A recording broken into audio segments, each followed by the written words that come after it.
The boss's legacy lives on with every person who keeps her memory alive. We've talked in depth about the many people who have tried to achieve the things she believed in with varying degrees of success, including her spiritual son, Otacon, and I'll have a link to that video in the description in case you missed it. What about the boss's blood son though? What of her beliefs did he carry on after her death? Did he inherit any of her memes? Welcome back everyone, and for those of you who are new here, my name is Luffy and welcome to my channel. I talk video games and character analysis. Heads up, this video will have spoilers for pretty much every Metal Gear in the franchise. Today we're talking about Ocelot. He may not have been raised by his mom, the boss, but he certainly inherited her steadfast loyalty.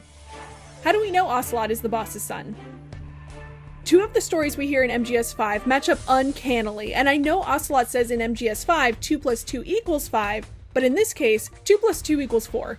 All I heard was that his mother was supposedly shot in the gut during battle, and that he was born right there with bullets whizzing past them. A pregnant woman in the middle of a battle? That's what I heard. They say that when they stitched her up, the scar was shaped like a snake.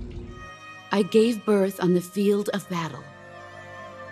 A beautiful baby boy. Look at this scar. This is proof that I was once a mother. Eva explains Ocelot was said to have been born on the battlefield after his mother was shot in the gut and went into labor. Once he was delivered, the stitching his mother received left her with a snake-shaped scar, which we see when the boss reveals this scar to Naked Snake. The facts of Eva's story and the boss's recounting of the events line up, proving Ocelot is her long-lost son. He even looks like her with his blonde hair, blue eyes, and high cheekbones. How would Ocelot have turned out had he been able to be raised by the boss? Would his sense of loyalty have been even more strengthened? Would he have been more of a patriot? It's an interesting scenario to think about. Regardless, Ocelot was kidnapped by the philosopher shortly after he was born. You'd think this meant he didn't inherit any of her traits or beliefs, but that'd be wrong. First, what were the boss's beliefs? The boss believed every soldier needed to decide for themselves what to believe in and what to fight for. For her and Naked Snake, it was a choice between being loyal to the end, to their mission above all else, including those they loved, or loyal to the ones they loved above their mission. The boss created an entire unit around that philosophy, with every member of the Cobras carrying their own distinct emotion into battle. Every member of the Cobra unit found an emotion to bring into battle and to base their fighting style on. The Pain's special powers allowed him to manipulate hornets and cause painful deaths to their enemies, as his hornets swarmed foes and stung them to death. The Fear terrified his enemies with his ability to turn invisible. The Fury, whose flames burned white hot and brought a fiery end to anyone who opposed them. The Sorrow, whose skills as a medium allowed him to communicate with the spirits of the dead. The End brought the end to their foes through his deadly sniper skills. Okay, maybe the End isn't an emotion, but it was a definitive idea the End believed in. And finally, the Joy, aka the boss, who took on the name because of the joy she felt in battle. At the tail end of the Virtuous mission, the boss rejected Naked Snake from joining her Cobra unit because he hasn't yet found an emotion to carry into battle. He hasn't figured out for himself what he believes in, and the boss gives Naked Snake space to figure that out. A soldier is a political tool, nothing more. That's doubly true if he's a career soldier. Right and wrong have no place in his mission. At the beginning of the Virtuous mission, the boss tells Naked Snake that career soldiers are just tools of the government and that there's no place for loyalty to those you love on the battlefield if you're loyal to the end. The boss decided for herself that she was loyal to the end, to her mission. No matter the odds she faced, her loyalty to her mission would never waver. The boss faced impossible challenges in her career as a soldier, one of which cost the life of her former lover and the father of her son, and the other of which ended in her son getting kidnapped. The boss and the Sorrow, Ocelot's father, unfortunately found themselves on opposite sides of the battlefield where both were tasked with ending the other's life. Together, they decided the boss should survive and the Sorrow sacrificed himself for her well-being and the well-being of their unborn child. Later, the boss found herself on another battlefield where she was shot in the gut. After an emergency C-section, Ocelot was kidnapped by the philosophers. The boss sacrificed her life and her legacy for the US's benefit because she was loyal to her mission. There's no question that the boss was a fiercely loyal person. We could have an entire video dedicated to all her examples of loyalty she showed as she worked as an operative for the US. Interestingly, Ocelot seemed to have inherited this trait from his mom, despite not having been raised by her, although his loyalty did take a different form than his mom's did. What did Ocelot come to believe in? Like Naked Snake, MGS3 is a coming-of-age story for Ocelot. He starts off MGS3 as an 18 or 19-year-old GRU major.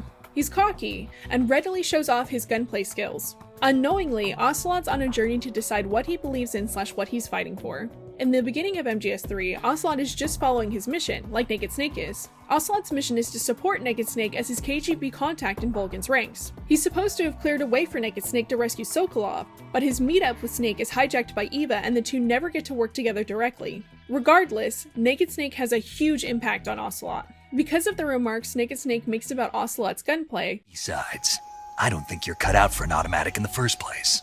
You tend to twist your elbow to absorb the recoil. That's more of a revolver technique. Ocelot changes the weapon he uses from a Makarov to a Colt single-action army revolver. Later in life, Ocelot even goes so far as to say the Colt single-action army revolver was the greatest handgun ever made. Naked Snake sparks Ocelot's interest in torture, which would influence his career in years to come. So you survived the Colonel's torture, eh?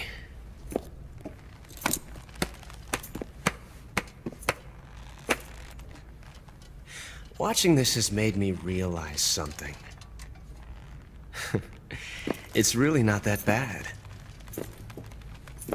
It's the ultimate form of expression. He'd perfect his torture technique and earn the nickname Shalashaska.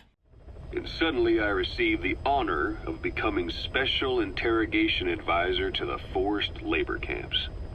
But the more men I interrogated, the more people saw me as just that. The interrogator. Most importantly, he earns Ocelot's undying loyalty. Ocelot is bewitched by Naked Snake.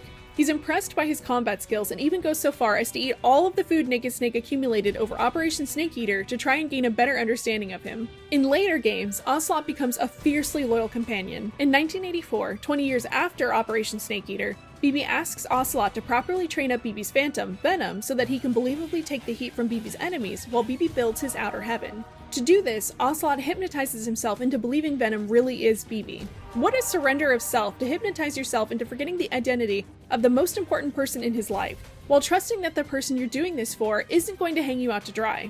Ocelot puts himself directly in danger when he worked on the Venom project. What if Ocelot had caught the vocal cord parasites and died? Beyond MGS5, BB gets thrashed by his clone son Snavid and falls into a coma. His body falls into the hands of his enemies, the Patriots. BB is in need of transplants to replace the damaged parts of his body, not to mention getting rescued by the Patriots who were keeping him in a coma by suppressing his conscious mind through nanomachines, because it's always nanomachines. Who's loyal enough to BB to brave insurmountable odds to bring him back to life? Ocelot. Where does Ocelot get such an intense sense of loyalty from?